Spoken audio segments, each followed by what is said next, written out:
You are listening to Three Kitchens Podcast, hosted by Heather Dyer and Aaron Walker. To find our complete catalog of episodes, check out any of your favorite podcast players. Or our website, threekitchenspodcast.com. Scraps, we've got Lisa and Cristina. Welcome, Aaron and Heather. How are you? Well, thank you. Man, you guys are the best guest hosts we've had because you've just stepped right into the position. That was so good. We kind of know the drill most times, or at least we do step over each other quite a bit, but it's all good. Oh yeah, for sure, for sure. Well, that was great. Thanks for opening the show. That's so great. So now that you've introduced yourselves, Lisa and Cristina from the Baking Scraps podcast, can you tell us a little bit about your podcast? Yeah, for sure. Go ahead. Yeah. So our podcast, we like to say that it's by bakers, for bakers, and about bakers. And basically that sums it up completely. We are bakers. We do a lot of baking in our regular lives, but we do follow a lot of baking shows. And so through social media, we've come to know a lot of these former competitors and current competitors on baking shows, like the Great Canadian Baking Show, the Spring Baking Championship, Holiday Baking Championship now, Crime Scene Kitchen, a few others. And so we have been able to get a lot of insights from them. So we regularly have guests who have been on these baking shows. Currently, we are also recapping the whole entire season that is airing of the Great Canadian Baking Show. I'm kind of dating myself there if you're not airing this till January. We also do recaps of the show, of different shows, and we have a really great couple of guys who both were in the Great Canadian Baking Show who join us for the recaps. So regularly, we have a weekly recap with the fabulous Baker Boys, as we call them. And yeah, we also have the great opportunity and privilege of interviewing a lot of the bakers. And usually we interview them right after they get eliminated, like a couple of days afterwards. Oh, wow. And yeah, so it's been really cool. So of late, we've been dropping 2 episodes, one being the recap episode on the Tuesday. Yeah. And on the Thursday, we've dropped the interview with the baker that has just recently been sent home. So it's been a lot of fun. Yeah, it's busy, but it's been so great to have the conversations, to get that further insight from the bakers themselves about their experience, how they got onto the show to begin with. Yeah. Why they enjoy baking, just getting their whole baking journey out to our audience. So it's been wonderful conversations, and it's so great to have not only the support of the bakers, but also the Great Canadian Baking Show that kind of gave us the opportunity to be able to do this. Yeah, they've been really, really great about allowing us access to the bakers and trusting us with their stories and knowing that the bakers are not going to spill any beans that they're not supposed to. And if they accidentally do that, we will not show it to anybody. So it's been really great to have that connection. And we've also found that a lot of the bakers that we have on, well, we've also had other people, like we've had writers, we've had baking supply store owners, we've had other social media, Instagram influencers. We had the judges from the Great Canadian Baking Show. That was pretty cool to have Bruno and Tyler on. That was really awesome. But they're finding each other through our podcast. So the people that know us, they've started listening to us, and then they discover other people from different shows or different areas of baking, and they all make these connections together. So we're just growing our baking family. Yeah. And we're so grateful that everybody is just so gracious and so open to come and have a conversation with us as well. Because of course we couldn't do this without any of their support. So it's really cool for us to be on this journey and just have all of that love and support from all of these incredible, really the entire baking community has just been so wonderful and extended their arms to welcome us into their communities. So it's been really special for us and humbling, I think, as well. Yeah. Wow. The tech side. Yes. Yeah.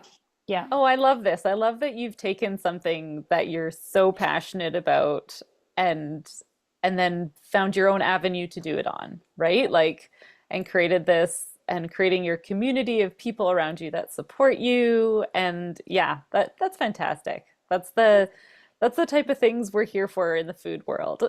Mhm. And that's the great thing about this, the community, is that everybody is just so wonderful and Mhm. open to having those conversations and sharing their baking wins as well as their baking fails and tips and tricks and all of that, right? And it's a wonderful space to be in. It's a wonderful village of people, and we're all aligned by the same common thread, which is our passion for creating Mhm. edible, beautiful things. Deliciousness. Yeah, deliciousness. Mhm. So you mentioned that you met because you had both auditioned for the show. Can you tell us a little bit about the process of auditioning and how that works, and how many people Oh my gosh. go through this process? How many people are auditioning for this? Lots. And that's just an estimate. In in the bigger cities, you get lots of people, and they used to have the live casting, where you would, send in an application, then you would bake something and you would bring it to, the nearest big city where they're hosting auditions. So Okay. for me, I had to come from Victoria to Vancouver. She lives in White Rock, so it's a lot easier for her to get to the Vancouver auditions. So they used to do that, every year. And so Toronto and Calgary, maybe Edmonton, I think they've had they would have Montreal. like a few base cities where they would be casting. And then COVID happened, and then the show got a lot bigger. And so there were many more people interested, but also they had to do everything differently. So they started doing it by Zoom. So it would be an application, then you get a Zoom phone call, then you move on to a Zoom audition, like quite a multi-step process. And then, of course, waiting to hear whether you've been selected, and then getting your rejection email, which is always very, very lovely and supremely kindly worded. Mhm. Get an email. Not everybody gets emails. Oh, There's a lot of people. So there are a lot of people trying out now. So, and it really does Wow. depend on the location. So now they added starting last year or the year before even. The year the year before, they started the in-person They would have auditions, open calls. castings. oh, So as well as doing the application online and then making it possibly several steps down that process, they also held open calls. So anybody who wanted to, even if they hadn't filled out the application, could just come show up at the open casting call with whatever they baked and have a chance to meet some bakers who had been in the show previously, meet the judge, meet a lot of the casting team.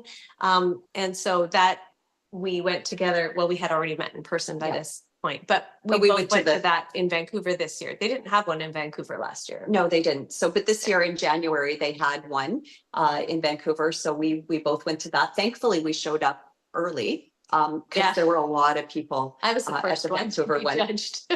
oh, Well, I went with my sister. We made it a little girlies trip, and we stayed overnight in the hotel that they were having this event. So we went to have breakfast. And Smart. expensive, but also really fun. And my sister was thrilled to have a little getaway. And my cake was like gigantic. It was beautiful. It's huge. And it was in like 3 pieces, and I brought it all separately to the hotel, and they didn't have a fridge, and I put it all together in the hotel, brought it on this big like luggage cart. It was massive. It was massive. Yeah. Wow. But yeah, after breakfast, my sister said, "Well, do you want to just go to where they're holding the casting call so we know where we are?" And so we got off the elevator, and there was someone who had casting or crew written on his shirt, and we were like, "Oh, sorry, we're just checking to see." And he's like, "No, come on." He said, "You're Lisa, aren't you?" And I was like, "Oh, no, what?" I mean, they should. This was my 4th time auditioning, but at the same time, there are lots of people auditioning. Yeah. But it's because then, partially because my cake was so honking huge, and partially because I was there early, I was the first one to get in and see everybody. Yeah. Yeah, exactly. I love what you're saying about the Great Canadian Baking Show being like a really positive and uplifting environment, because I was just saying to Heather before we recorded this that I think that show is like the nicest competitive show and makes us look, I don't know if they edit it to make it look that way, but we look like the nicest people in the world that are like, "Oh, let me help you with that. Here, And you know, like it's all very supportive and like people take their time and energy to help other people they're competing against. And I'm like, oh, this is like the most Canadian content ever. Yeah, it really, really is. And I think it's multifaceted because the way that the casting team pulls Mm, together the cast every season, uh, I mean, honestly, they are the sweetest, nicest, kindest humans, and mm, collective of those people that they cast on the show every day. Or every single season. We know that because we get a chance to chat with them, and mhm. they are as pure and kind and lovely and fun. Maybe not pure, okay, kind and lovely and just such great human beings. Mm. And to do this season after season after The casting season, team, yeah. it's amazing how good they are at just finding the right personalities that they can put in a In a room together. yeah, they curate such a great cast season after season, and do Mm. bond really, really quickly. And we hear that all the Every time time. from the bakers. Yeah. That from day one, there's just this instant connection, family bond Mhm. that just is magical. And yes, and we are Canadians, so that niceness always comes naturally to us too. Plus, there's no money in it, right? You win a cake plate at the end of the day, right? Oh, yeah. So it's a competition, but really it's like a geeky baking. All you get is bragging rights, but you want them and you want Yes. and you want them honestly, right? That you don't want to be Right. like, "Oh yeah, I won because I kicked the other lady in the shins," you know? Exactly. Absolutely. I think a lot of people got into baking during COVID Mhm. when they had a lot more free time on their hands, and a lot of these baking shows were on, and they suckered you in and grabbed your attention, and then they inspire you to get into your kitchen and try to bake something, whether It it was be, good for something. yeah, Well, sourdough bread. Everybody had a air Yes. fryer. yeah. Well, it was the That's only thing true. that brought us joy. Like the only way you felt happy at the end of the day was like, "Oh, there is like 12 cups of sugar in this. I'm on it." Right? Like Absolutely. this is going to get us through today. Totally. Yeah. And that's what it was about. It was finding the comforts of life that gave you those little Mm, nuggets of joy to get you through to the next day in such a mm. time, right? Hmm. Yeah, Yeah. totally, totally. Yeah. And look how many podcasts were born out of Yeah. Right. the boredom of lockdown. Yeah. That was Totally. us. Had to channel it somehow. Yeah. Yes. Yeah. Yeah. Make it mood. Make something with the lemons, right? Make it. Yep. Give me all the lemons any day. It's my favorite flavor. Seriously, turn it into lemon curd, Finding lemon the joy. pie. Finding the joy. That's exactly what we're about. We've really adopted that tagline. That was actually Stephen Levitt, who was in season 5 of the Great Canadian Baking Show. He was Okay. one of the first people that we interviewed, and his wife gave him the advice when he was going into the tent. She just said, find the joy. Like, don't let this be a stressful thing. Mhm. You love Right. baking. You're in the tent with a bunch of other people who love baking. Just find the joy. And we love Mm. Steve. Mhm. He's amazing. And so we've really adopted that because that's what we have to do in everyday Mhm. life is find the joy, right? I call it my value village theory. And I did this before Stephen Levitt came along into my life. In Value Village, that stinky old thrift store, you walk in and it kind of smells funny and there's a bunch of junk over there and you're kind of like, oh, not really sure if I like this. But if you look hard enough, you will always find one good thing. And so Mhm. that's my theory about people. No matter what a person appears to be on the outside, take the time to get to know them a little bit, and you will always find at least one good thing. Yeah. Find the joy and find the goodness. I love that. Ah, that's very nice. Hmm. I like it. So you mentioned the stress, finding the joy because it's stressful. How stressful, based on conversations you've had with all these contestants, how stressful do you think it really is? And how much of that is editing to make it look like it was Yeah. stressful? Oh boy. I think it's more stressful than it looks. I think I agree. Yeah. Okay. There are so many different elements that we talk to the bakers about. It's especially Great Canadian Baking Show. It's baked outside. It's filmed outside in Toronto at the beginning of summer, and Yeah. if you know Toronto in the summertime, you get anything from massive thunder and lightning storms and always high humidity in Toronto to these like stupid hot, and especially with climate change, because it's a real thing. The extreme heat. And so we've talked to some of the bakers that have baked at some point, the tent was 45 degrees and they have to bake in this. Plus, you're not in your own kitchen. So you don't have your own tools that you're working with. The ovens are different. Yeah. The spatulas that you have access to are completely different from your own home ones. Stand mixers are different. Stand mixers different, like all of the ingredients that they have access to. So let's say you're from the West Coast and we have access to whatever, they might not be the same that you get in the kitchen. They'll try to find, and they'll try to find what you need, but it might be different, right? And so all of those components, all of those pieces can lead you to different bakes. Plus, you're under time constraints, and massive ones at that. It's a completely different ball game. So it's really like Survivor, not really baking in your kitchen. So again, you come back to the skill level. You have to have such a high level of skill to even make it into the tent.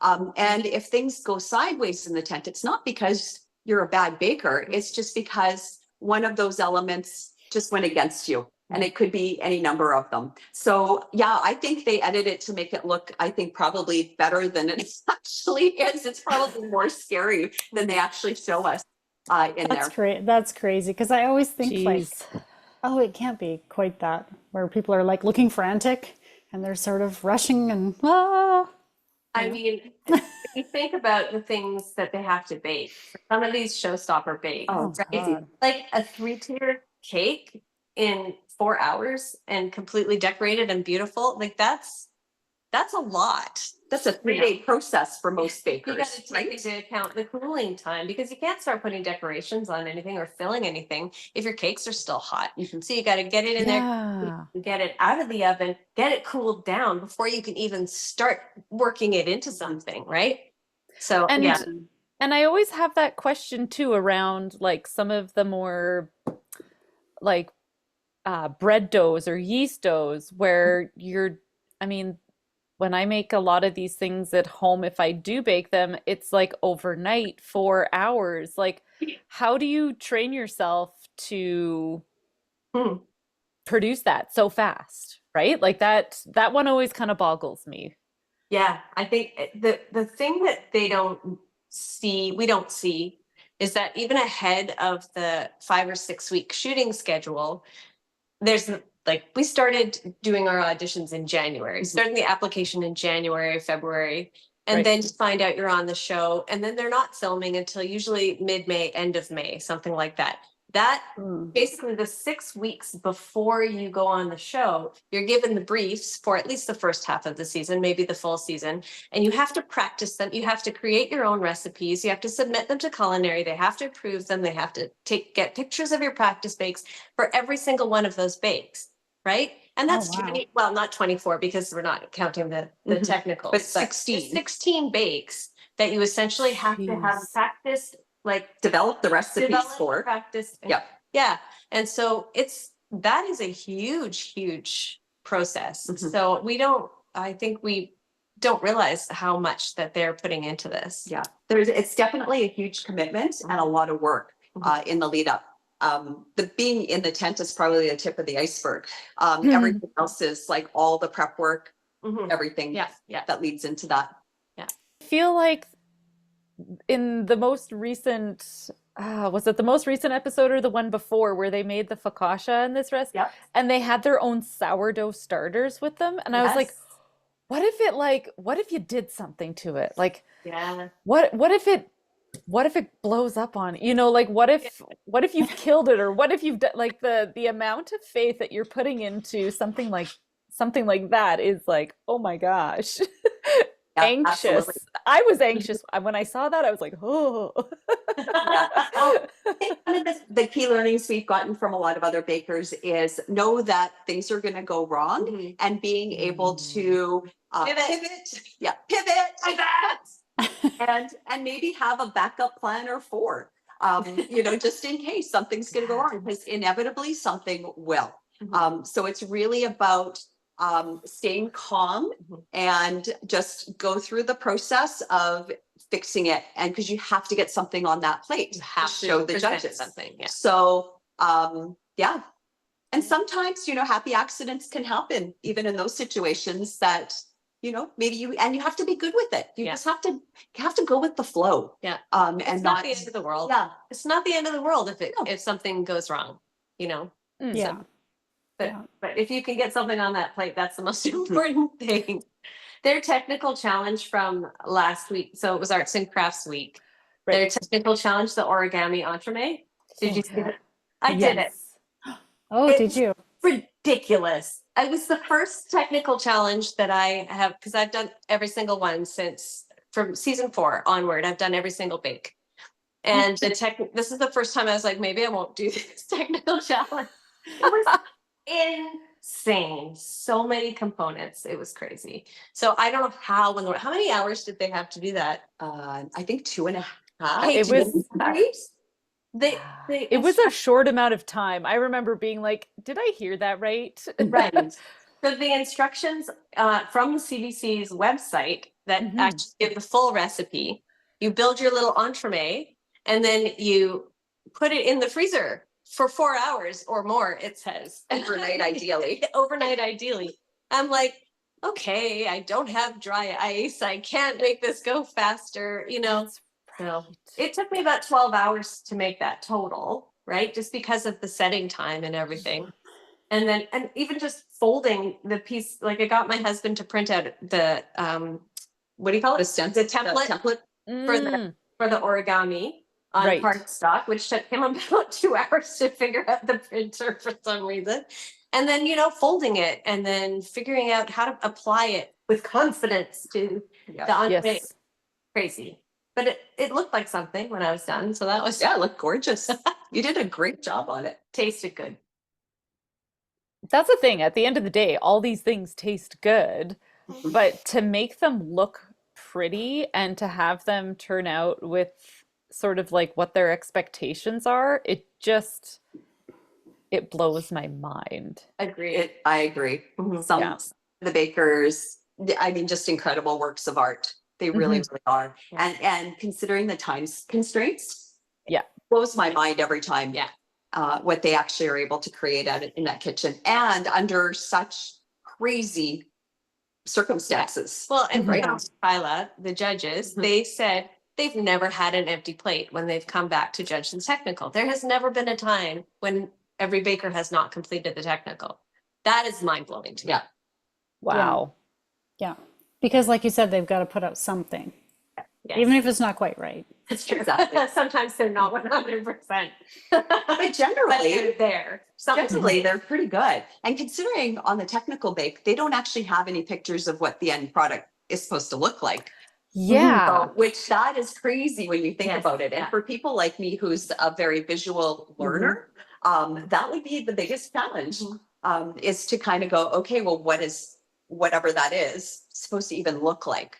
Yes. Yeah. I mean, I won't even attempt something out of a cookbook if I don't know what the end product's supposed to look like. Yeah. Like if I have never eaten it or seen it or something, Yeah, you need a visual guide sometimes. Yeah. Even when I'm all by myself and nobody is judging me at my house, am I going to do that? So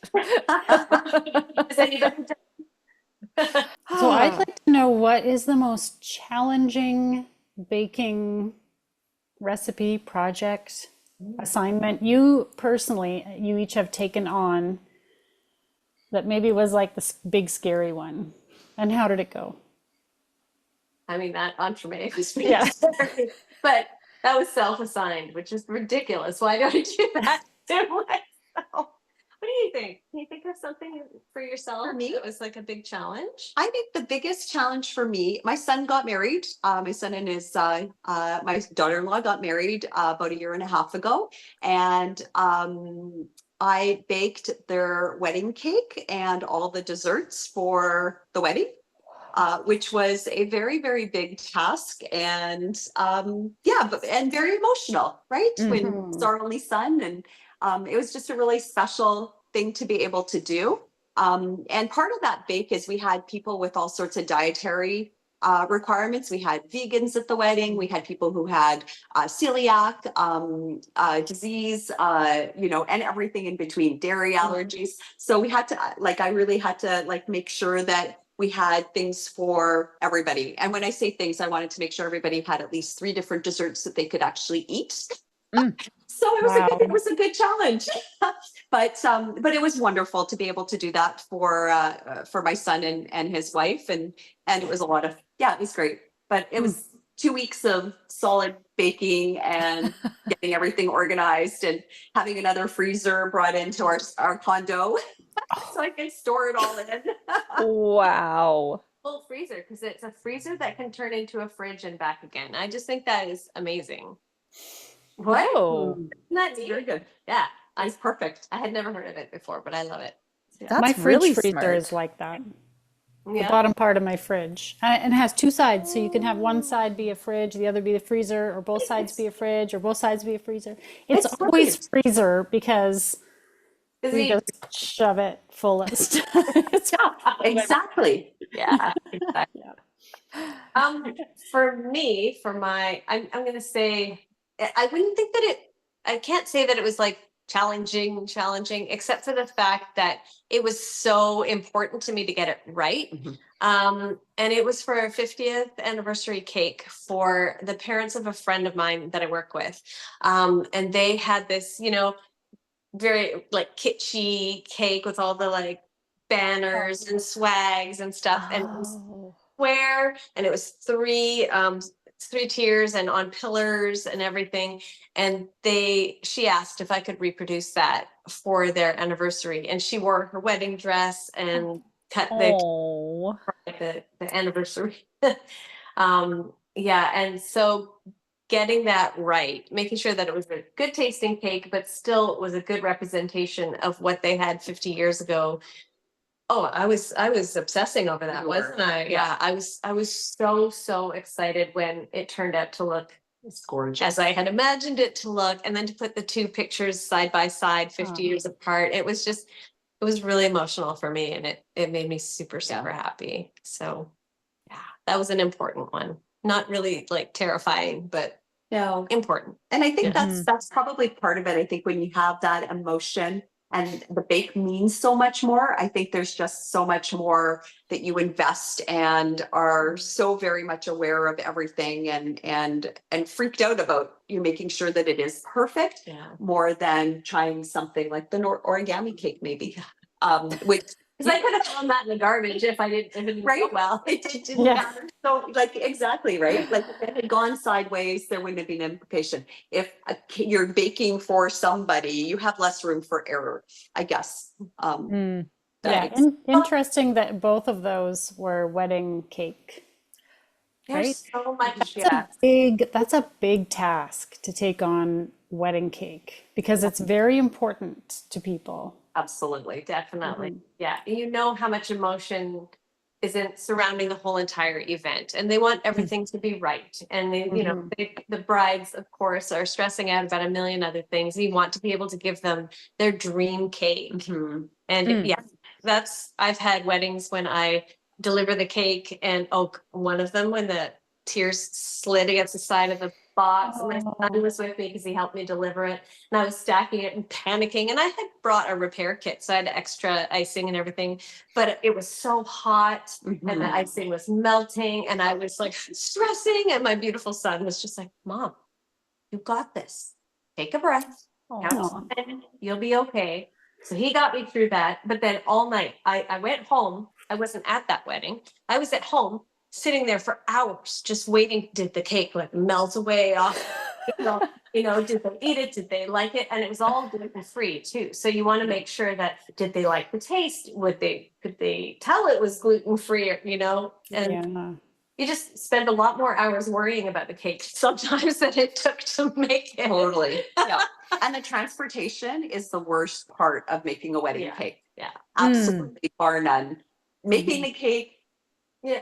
it's the transport from where it's being baked to where the wedding is. Yeah. And then all the weather elements around that, especially if it's a summertime wedding. You're It's like, not professional. No, So it's no. taken a long time to kind of figure out what the best way to do all those little Yeah. and extra details is, you know.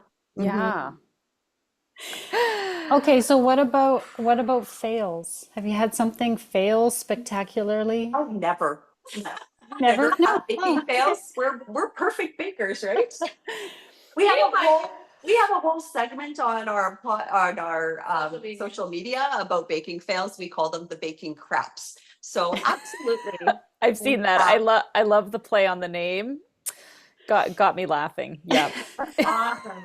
Yeah, definitely had some Daily. big baking craps. Just had one the other day. You were talking about, sourdough starter. Well, I accidentally microwaved mine. I Oh no. I had my cup of tea that had gone cold. So this is probably where it's karmic for my British friends. They're all going, well, what were you doing microwaving your tea? Sorry, I'm gonna say that. But I put it in the microwave, and that's where I keep my starter with like a little container of water just to keep the humidity level up a little bit. So I removed the little container of water and put my cup of tea in, and Oh no. heated it up for 1.5 minutes like I usually do, opened up my microwave, and staring at me was my sourdough starter container that I just went, oh Oh no, no. this is not a good thing. So anyway, that's my latest baking fail that I actually recorded, because I could record it after the fact that it happened. And she did have the mama starter in her fridge. I did, yeah, so I have extra stuff. Oh, lucky. Oh, okay. But yeah, it was a sad day though. Never want to have sourdough starter No. go bad like that. My latest baking crap was with a wedding cake, another one.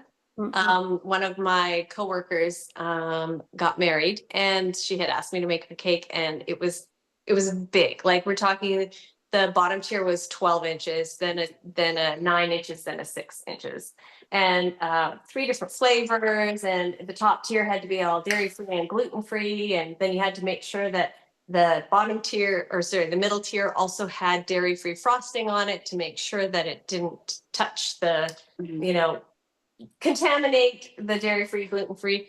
So anyway, lots and lots. So you have to put dowels in your cake in order to support the weight of the tiers on top of it. I don't know what I was thinking. It was very stupid of me. But I ordered these plastic dowels off of Amazon. They just look like big bubble tea straws type of thing. And you just cut them to the correct height. And I was running low on them, and I didn't have any more of them or time to order more. And I had a couple that were full height that I cut for my very bottom tier. And then for some reason, I thought it would be okay to put a piece this big and a piece this big together and use that as a dowel. And I did that for 2 of the bottom dowels on the tier. That's ridiculous. That's not going to support the weight. That is just going to start bending and end up making your whole entire cake lean. So first of all, I got it to the venue in a rainstorm, and I had the top 2 tiers assembled.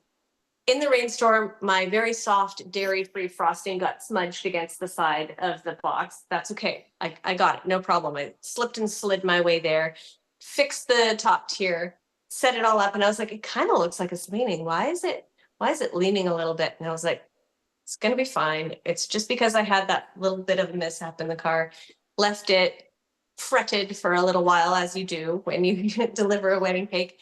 And then the wedding coordinator texted me later to say the cake actually started to lean. So we had to move up the cake cutting time because it looked like it was going to go completely off the table. And I was mortified. I didn't even remember that I had put those 2 pieces of dowel in instead of a full dowel. That's just rookie mistake. I should not be making those kind of rookie mistakes. I have some advice I would like to ask unless you have a question. Oh, no, I want to hear this. Baking scrap? You want our baking scrap? Yes, I want some baking input on this. Okay, so as you had mentioned that you bake along with the show, I don't do that, but I do feel a little bit inspired by one of the cookie challenges where they were making a filled cookie. Yeah, the stuffed cookie. Yeah. Erin and I had a quick little chat about this, and we, for some reason, when we heard filled, we both kind of thought sandwich cookie, Right. but that's not really what they were talking about. A filled cookie is different than a sandwich cookie. So it made me think, because I just yesterday made a big pot of apple butter, and I was like, what can I do with my apple butter? Because I don't feel like canning. I'm just going to freeze some, but I want to use some. And I had this inspired moment when I watched that episode that I was going to make some kind of cookie filled with apple butter. So, Yes. will apple butter serve as a good filling? And what kind of cookie could I, what kind of cookie do you need for a cookie? Is there a certain kind of dough you need? This is interesting. Good question. I mean, I immediately go to those fall flavors, you know, it's this nice spices like a pumpkin or like, I mean, pumpkin and apple, maybe not, but you know, some kind of spice cookie, ginger, something along those lines would be really nice. Yeah. And you're probably going to want to freeze your apple butter in dollops so that you have, is that disturbing you? Sorry, somebody's calling me. It blinked, but that was it. I think you're good. I do not, I'm going to send it to voicemail and are you back? Yep, there we go. Sorry. Okay. You're probably going to want to freeze your apple butter in dollops that you can put in the center of your cookie. You're Okay. going to want to have either a cutout cookie dough that you can make two circles and press them together, seal your edges together around the apple butter, or you're going to want to have one that you roll into balls and you put that frozen apple butter right in the middle and then roll it into a ball and then it will spread out with the apple butter in the center. That's what I did with mine. Yeah. Or I was thinking, I love those ideas. I think both of those would be fantastic. Really, really tasty. I love the apple ginger combo. I think that would be really nice, like with the gingerbread kind of Get some base cinnamon to it. in there. Yeah, cinnamon and maybe a little bit of cardamom would be really good. We love cardamom. We love cardamom. Mhm. I was thinking actually, and I don't know if this would hold up necessarily, but I immediately thought of like an oatmeal kind of cookie. With the apple filling and maybe a little bit of, I love caramel and caramel apples are my jam, but like with adding a little bit of toffee bits into your oatmeal cookie. And I was thinking maybe using a silicone mold and then filling it that way. So you would press in your cookie dough on the bottom and then add in your frozen dollop of the apple butter. And then cover it back up, and then again make sure your edges are sealed, and then bake it in the silicone mold so that it stays together. Yeah, because when you do if you did the one where you roll it into a ball with everything in the center, then you know you run the risk of it spreading out, like with stuff coming out, or definitely if you're not freezing your little dollops of apple butter, it's going to soak into the cookie as it bakes. So then you're not going to have that nice filled. It's fairly wet, right? So that was my other thought, is mixing it with something that would give it a little bit more thickness and that it wouldn't melt down maybe quite as much. So that's why I was thinking maybe a caramel, like actually adding a caramel and mixing, doing a caramel apple layer. Doing it that way. So actually making a caramel, adding your apple butter to the caramel, freezing your caramel dollops, and then using that as your center for your cookie. That would definitely hold its shape better. Yeah. This sounds delicious. Okay, so we look forward to seeing your creations. Make some toffee bits and sprinkle the toffee bits on the top. Yeah. Make toffee bits? Okay, this is the next level. Super easy. Yeah. Super easy and delicious. Yeah. And they're one of my specialties that I put in my chocolate cake with a caramel, salted caramel. That's so good. Get that extra little crunchiness to it. It's so awesome. But if you don't want to make your own, Lisa's right, it is actually fairly easy to do that. But if you don't want to go there, you can certainly pick up the little score bits. Yeah. And they'll work just perfectly fine too. Yeah. Okay, that all sounds And for good. today's bake, you have 2 hours. Yeah. Go. Oh, ready, set, bake. Oh my God, I would probably. I'm Well, sorry. the thing is, I just had to have fun with that. No, that's like perfect. Erin, if you were on the show, you'd also have to make the apple butter before you can make your cookies, and then you'd probably even have to go pick the apples first. Right? Probably. Well, just plant the apple seed. seeds. Yeah. Plant the seed, grow the tree. Apple trees. Totally. Oh, I can't wait. I will definitely share when I Yes. Yes, please do. It's Yeah. interesting to know because I wasn't sure if all cookie doughs would be resilient to being stuffed. Was really my question. Yeah. Yeah, with that too, is there a specific type of cookie dough, one that is like a cakier cookie dough that's like fluffier, or is it like the buttery? Yeah, it's Well, not macarons. not You could actually do macarons How and do then you use stuff the, them? well, it would be, oh yeah, stuffed macarons wouldn't work. But you could do a macaron with the apple butter. That would be delicious. Oh yeah, that, With like a brown sugar buttercream. Yeah, I'll just get rid of that. It's okay. Heather's made macarons before. She can do it again. Oh God, I made them for the podcast No, fairly please. And early on. Oh, you know what? In the end, I did get macarons, did. but they wouldn't be winning any challenges. I'll tell you that. And I had to do it twice in the same day because the first batch they were like little wafers. They failed. oh, And I started over right away. I was like, no, I'm doing it. I'm Determined. doing these cookies. And so I started it over and I did it again. And in the end, we got macarons, but they were not. They were. but they are still tasty though, right? Yeah. Oh yeah. Oh yeah. they're Yeah, so hard. I find them really easy. I don't Very find fun. them easy. I do not find them easy. But maybe I make it look easy, but do. I mean, there are so many things that can go wrong, can go macaron really Yes. quick in macarons. And I mean your oven, the humidity, the heat, The baker. The altitude. We like to blame a lot of things on Oh. altitude being here in Calgary. Yeah, that's our go-to scapegoat. We're like, Yeah. oh, it didn't quite rise the way we thought. Probably the altitude. Oh yeah, Absolutely. definitely. Mhm. It's definitely not the baker. It's always something else.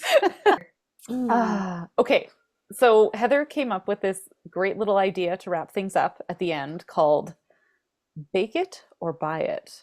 Oh. And so we've got a list of fun things, well, maybe not so fun to make or bake sometimes, or should we leave this to the people in the factories or the experts Love to do it. it? I love this segment. Love it. Okay, bake it or buy it. Buche de Noel. Oh, bake it. Bake it. 100%. Yeah. Yeah. Yeah. I've And you made can one. get really creative with that. Yes. Yeah. You can do like chocolate bark on the outside and you can make, all kinds of decorations. Play with the filling. Play with the fillings. Yeah. Too I feel easy. like I want to try that one. Now you have me being like, oh, that does sound like a lot of fun Right? to create and play with. Because Yes. okay, so as somebody who didn't know how to pronounce that at first, so I'm really glad Heather took it. I put it in bracket. I did put you a log next to it. I in saw case that you and I were- was like, I'm gonna go first so that I don't have to guess on this name and embarrass myself. Is it like a jelly roll cake kind of idea? Like it's a soft cake that you're rolling up with a okay. Tea towel. Yep. Yeah. Okay. Yeah. Never done that. Now I'm Me tempted. either. I know. I Yeah. always feel like it's going to crack and break as you roll. Yeah. You have to make sure that you roll it right away because you want it to kind of cool a bit in that shape. And then you really carefully unroll it to put the fillings on Yeah. and then roll it back up. Yeah, and wrap it up in like a tea towel. Mhm. So yeah, roll it up so the tea towel is actually rolled in when With it's still icing warm. sugar on the With tea icing towel. sugar, yeah, because that protects it from it sticking to the tea towel. Notes. Yeah. Are you taking notes, Sarah? No, not at all. Like I can come back and watch the footage. Just send That's us a true. text or Yeah. call us. Call us if you need. We can walk you through the process. Since we have time and I'm, cautiously optimistic that December is not going to be a complete mess, maybe I'll have time and I'll think about this. Ooh, Because you can make fun. it and then freeze it. And you can make the different components of it, so it's not quite as rushed. So make your cake. Well, actually, you Make your probably have to, make your fillings. And then make your cake, roll it up, and then you can fill them. Roll it up again. saran wrap it really well, airtight, stick it in your freezer, and then take it out when you're ready to decorate it. It's a lot less stressful. Ooh. You can kind of chunk it down into pieces. And when you're defrosting, so I routinely freeze all my cakes because that actually changes the chemical composition to make it nice and moist and delicious and beautiful. Okay. When you're defrosting something that you have frozen, whether it's just a cake round or if it's a fully decorated cake, which you can also freeze, make sure that you're defrosting it in the fridge and in the plastic wrap, because you want all the condensation that comes off the cake to go into the plastic wrap. When you take it off, you don't have all those little dots of moisture all over your cake. Just gonna write a couple more notes. She is taking notes. We do this all the time when we're actually interviewing the bakers that we get a chance to talk to. I'm constantly making notes when they call it something that's like really clever. I'm like, oh, I gotta write that down. Yeah. Because Oh, there's yeah. pieces of information, right, that just make your life a little bit easier moving forward. And all this information is out there, but Mhm. it can be so hard sometimes to extract it all because there's always a lot of writing in a lot of blogs. The recipes don't always have all this information in it.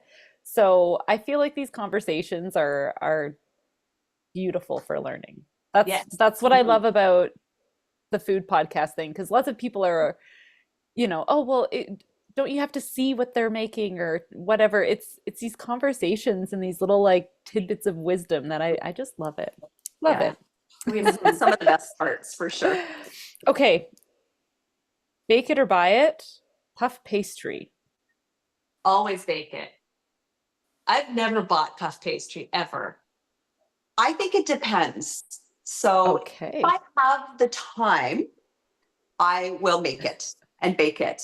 Okay. But if I always usually have some store-bought puff pastry in my freezer. I don't even Right, know where no. to find that. Really? It's in the freezer section. I've never. It's Next to the pie shells. Next to the pie shells that you probably I don't also. know where those are either. No. Well, it's not. It's because when I want to bake something, it's usually kind of spur of the moment, and I'm like, "Oh, this recipe calls for puff pastry." Well, I don't have any puff pastry, but I can make a rough puff. I have butter. I have flour. I have salt. Yeah. I have what I need. Okay. Yeah, And I have Okay. a fridge. I'm not opposed to it. I'm not opposed to it. Yeah, I actually don't mind it. I do both. So if I have all the time and I've pre-planned and it's all good, I'll make my own. Homemade's, I think, always best, but the store-bought stuff is really good for spur of the moment stuff that you need So it for. I should have some in my freezer. Not necessarily. It's up to you. Christmas. There's Christmas a note is here coming. on that though, right? Like spur of the moment, but it has to thaw on the counter for X number of hours, which has Just a few happened hours. before. Yeah, you can, and in which case you could probably make it in that time. You need it. Okay. Bake it or buy it. Opera cake. Bake it. Bake it. We like to bake. Yeah. Well, we're kind of aware that you're probably going to say bake Yeah, it for for most Most of the things. stuff. We're seeing if we can find the weak spot. Yeah. No, Puff pastry, obviously. I don't think it's a weak spot, but I mean, I don't know. I felt some judgment. I want to there. see how much. Puff pastry. I don't even know where that is in the grocery store. That was not. That didn't sound like judgment at all, did it? Nope. Say it that way. It's fine. It's totally fine. It is fine. Totally fine. I was actually telling Erin what a pan au chocolat, not pan au chocolat, sorry. Erin skipped pan au chocolat because she didn't want to Oh. say the word, I think.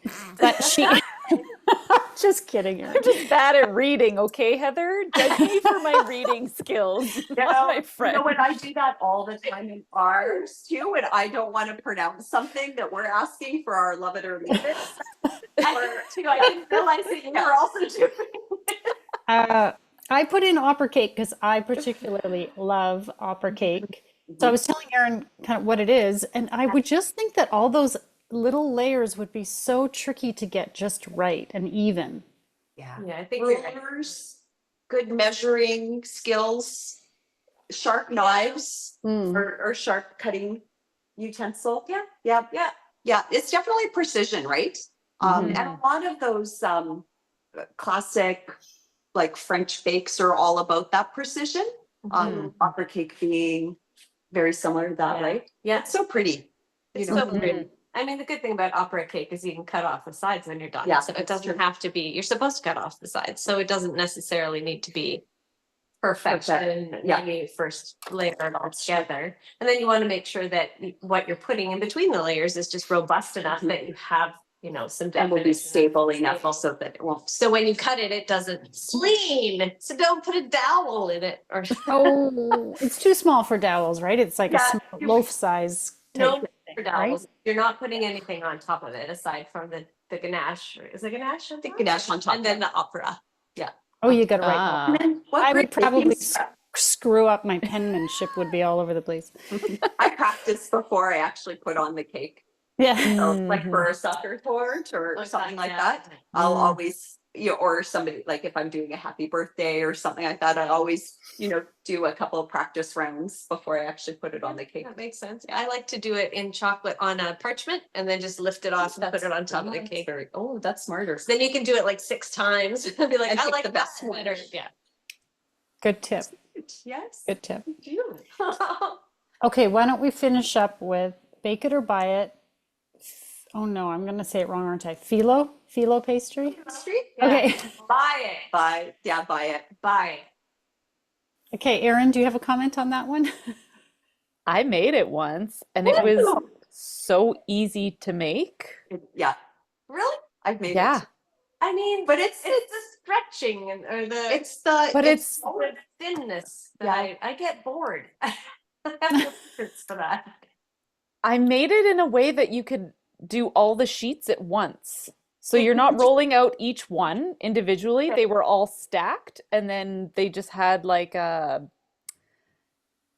was it like cornstarch? cornstarch in between, right? In between or something. And then as you rolled it, they all evenly rolled out and it made like a, your boots crunching in snow kind of sound when it's -30, like that styrofoamy sound, Yes. which was miserable, but it totally worked. And so would you do it again? Like anytime let's say you had to make a spinach pie, would you do that? Would you make your own phyllo pastry again? I haven't ever needed to, Mhm. so I haven't yet. Okay. I would say everybody liked it better though than the store-bought stuff because it's the store-bought stuff, like my family always complains when they bite into anything, then it's like stuck to the roof of their mouth and they feel like they can't breathe and they're going to choke on their food and I don't know, they've got issues. Wow, that's dramatic. They're like, I don't really like this dough because it's all, family is the best for critiquing things in the most ridiculous way. And so when I made this homemade, they were like, oh, this is so much better. It was Wow.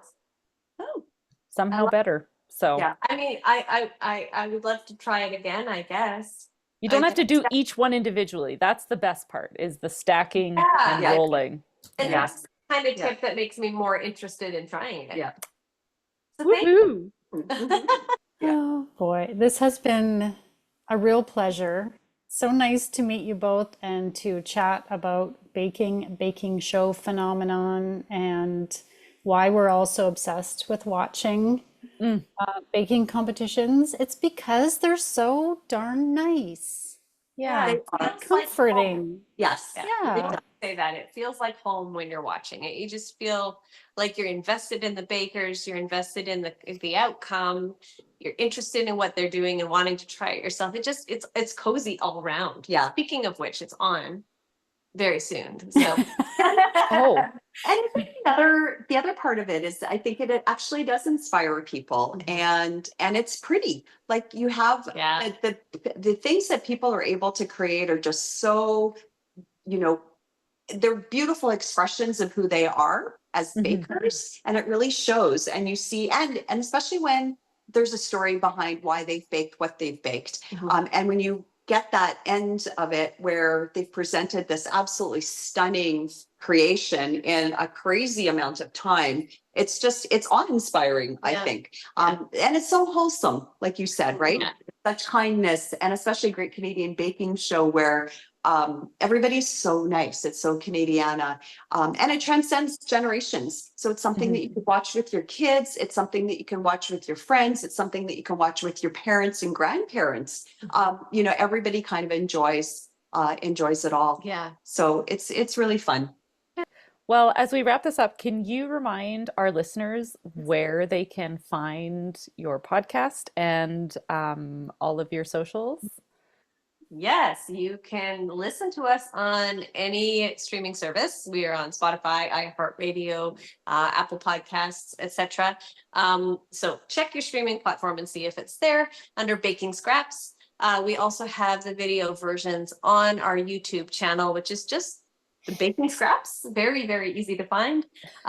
We are on Instagram as Baking Scraps, and we are on Facebook as The Baking Scraps. Nope, the other way around. Oh, never mind. Instagram, The Baking Scraps, and Baking Scraps under Facebook. She's the social media manager. And she does all the podcast stuff. And TikTok. Yeah, and we have TikTok, which is under Baking Baking Scraps. Scraps. Yeah. Yes. So just look up Baking Scraps and something will come up. That is very That's a true. resemblance of us.